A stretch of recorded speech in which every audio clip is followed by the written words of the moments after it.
Garda Nasional Kuwait mengatakan telah menembak jatuh 2 drone dan sebuah pesawat tak berawak selama 24 jam terakhir.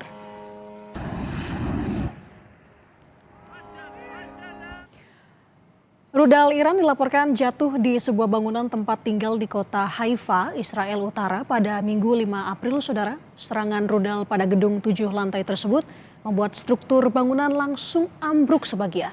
Serangan terjadi beberapa menit setelah militer Israel memperingatkan bahwa mereka mendeteksi rudal Iran akan ditembakkan. 2 warga dilaporkan tewas, 2 lainnya masih dalam pencarian. Operasi penyelamatan terus dilakukan petugas setelah menemukan 2 jenazah dari reruntuhan akibat serangan rudal, sementara 2 lainnya masih belum ditemukan. Dalam rekaman video ini menunjukkan saudara kendaraan yang rusak dan 1 terbalik di lokasi ledakan.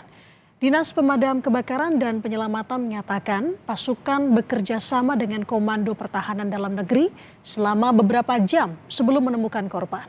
Iran belum mengonfirmasi bertanggung jawab atas serangan ini, namun Korps Garda Revolusi Islam mengatakan telah meluncurkan gelombang serangan rudal balistik yang lebih luas terhadap Israel sejak hari Minggu.